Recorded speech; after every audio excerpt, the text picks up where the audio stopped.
a commencé à interpeller son peuple. Dans Osée, au chapitre 4, verset 6, Dieu dit, mon peuple meurt par manque de connaissance. Mais de quelle connaissance Dieu parle? Dieu parle de la connaissance de la parole. Il dit, je vous ai donné ma parole, vous la rejetez. Et comme vous ne voulez pas connaître ma parole, je vais vous ignorer et je vais aussi ignorer vos enfants. Alléluia. Amen. Alors, quand j'ai commencé, je vous ai dit que si j'ai connu Dieu, c'est puisque mes parents ont connu Dieu. Mais puisqu'ils n'ont pas bien connu Dieu, moi aussi j'ai été orienté pareil. Vous avez besoin de quelque chose? Ah, c'est pas grave, on va tout ça. Alléluia. Amen. Il y a important ici que les boucles de ici, ça se fait avec la nation. Amen. Amen. Voilà. Et pour la parole de Dieu va te donner la prospérité et tu vas avoir tes boucles d'oreilles. Alors voilà. Donc, Dieu dit, vous ne connaissez pas ma parole. Mon peuple souffre par manque de connaissance. Connaissance de quoi? Des paroles. Je vous avais dit ici, j'avais expliqué à ma femme, c'est là que vous dites, ouais, il donne trop son exemple, mais vous voyez que malgré son état, elle se met à chanter. Elle prie.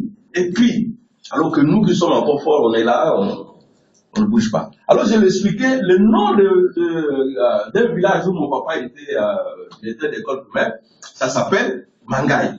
Mangaï, ça veut dire prends gratuitement. Par ignorance, le blanc est arrivé, il a donné du sel à une ancêtre de là qui a goûté le sel, c'était bon. Et puis il a donné aux autres le sel, c'était bon, il leur a dit mettez dans la nourriture, ils ont mangé. Après il dit, je veux construire l'église ici, je veux prendre le sel. Ils ont dit non, prends gratuit. Et ils ont dit Mangaï, ça veut dire prends gratuit. Et le blanc a écrit sur les tableaux Mangaï. C'est comme ça que le nom de la ville est devenu Mangaï, c'est une cité, c'est devenu Mangaï. Donc, si le blanc l'a trompé avec du sel, c'est puisqu'il était ignorant. Est-ce qu'un blanc peut prendre du sel ici, aller en Normandie, il donne à quelqu'un un peu du sel, il dit j'achète le terrain, puis il lui dit prends gratuitement? Jamais de la vie.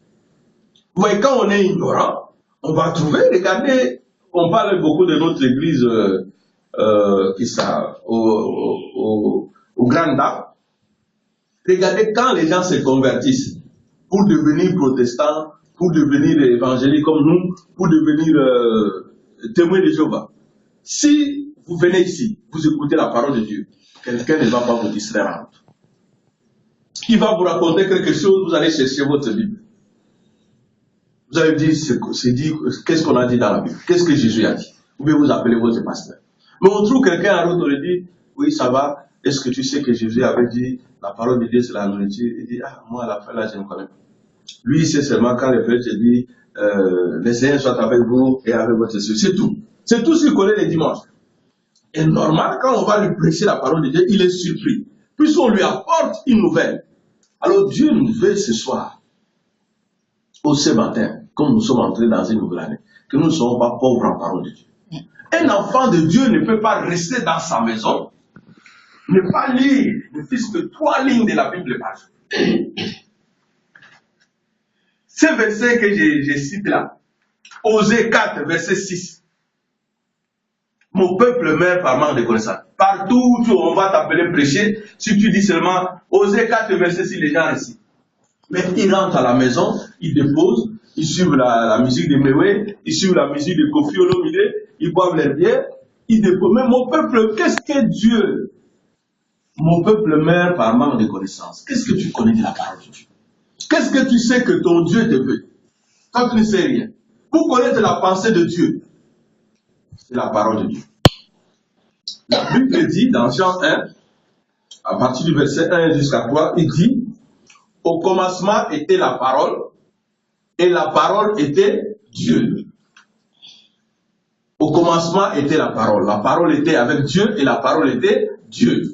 Alors, je dis souvent ici, si vous avez un ami, dès qu'il vous voit, il vous raconte les histoires de musique. Dès qu'il vous voit, il vous raconte les histoires de femmes. Dès qu'il vous voit, il vous raconte les histoires de cacahuètes. Dès qu'il vous voit, il vous parle un peu d'Atchéké, il vous parle de macabre. Directement, chaque fois que vous le voyez, vous savez, vous pouvez déjà identifier cette personne, même après le fait de poser au téléphone. À force de parler de quelque chose, vous savez que cette personne aime cette histoire. Et ça détermine aussi son caractère. Dieu il a sa pensée. Et sa pensée, il nous l'a donnée dans la Bible. Dieu voudrait que nous puissions connaître la parole. Et on ne peut pas dire qu'on connaît la parole si on ne va pas à l'église. Il y en a, ils s'ennuient pour venir à l'église. Quand il pleut, on va au travail. Quand il neige, on va au travail. Quand il y a des anniversaires, on va même à Châtelet pour acheter de nouveaux habits à H&M. Mais pour aller à l'église, il y a toujours une raison le matin. Non, tu sais, j'étais à une fête. Non, tu sais, il s'est passé ceci. Oui, puisque le train a fait ceci. Mais regardez le matin comment les gens courent. Regardez le matin comment les gens courent. Il faut éteindre les clés. Alléluia. Amen. Nous faire attention pour ceux qui n'utilisent pas, ceux qui utilisent les téléphones comme Bible, qui mettent le téléphone en silencieux, ils enlèvent le son. Et ceux qui ne l'utilisent pas, qu'ils éteignent leur téléphone pour que ça ne nous distrait pas, sinon ça va nous perturber. Alléluia. Amen. Que le Saint-Esprit souffle et vous apporte la parole. Voilà. Alors, Dieu veut que nous puissions connaître la parole. Connaître la parole, c'est quand on va fréquemment dans son école de la parole, venir à son église. Connaître la parole, c'est réviser ce que le pasteur dit. Ceux qui ont l'habitude de venir, parfois on fait 1h30, le pasteur n'a pas tenu un bout de papier pour donner le verset, mais il te donne. Mais quand tu arrives à la maison, prends le temps de regarder, prends le temps de lire, prends le temps de méditer. Et quand tu vas lire, le Saint-Esprit va souffler sur toi. Puisque tout ce que tu fais, si tu penses à de mauvaises choses, c'est le diable qui s'approche de toi. Mais quand tu penses à de bonnes choses ou à la parole de Dieu, le Saint-Esprit souffle.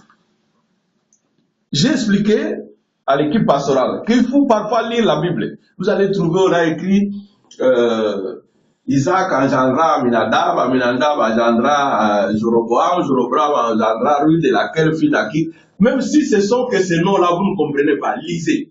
Mais si le Saint-Esprit voit que vous êtes intéressé à lire la Bible, à ce moment-là, il vient auprès de vous. Et il va commencer à vous souffler. Alors, les gens viennent à l'église toute l'année. Ne recommencez plus les erreurs de 2015. Les gens viennent à l'église toutes les années, tous les dimanches, et puis à la fin, vous prêchez, il va vous appeler pasteur, moi ça ne va pas. Pasteur, j'ai des problèmes. Mais les problèmes que nous avons, nous allons voir pour couper les liens. Mais d'autres problèmes, c'est nous-mêmes. Puisque ce n'est pas les démons qui doivent être forts par rapport à toi. C'est toi qui dois être fort par rapport aux démons. Mais pourquoi les démons arrivent à empiéter ta vie? Toi, tu es ignorant de la parole. Le diable connaît la parole de Dieu. Quand le diable est arrivé face à Jésus, il a récité les versets bibliques. C'était l'échange parole contre parole. Mais toi, face au diable, quelle parole tu vas faire? Tu peux prier toute la journée. Tu dis, Seigneur Dieu, il faut me donner ceci, il faut me donner cela. Ok. Mais Dieu a dit ça. Des fois, il faut lui rappeler sa parole. Tu lui rappelles sa parole, tu dis, Seigneur, tu avais dit.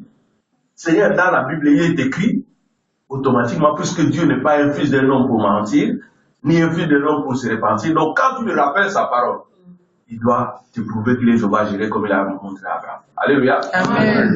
Alors, Dieu veut que nous ne soyons pas ignorants en 2015. Nous pleurons tous les jours.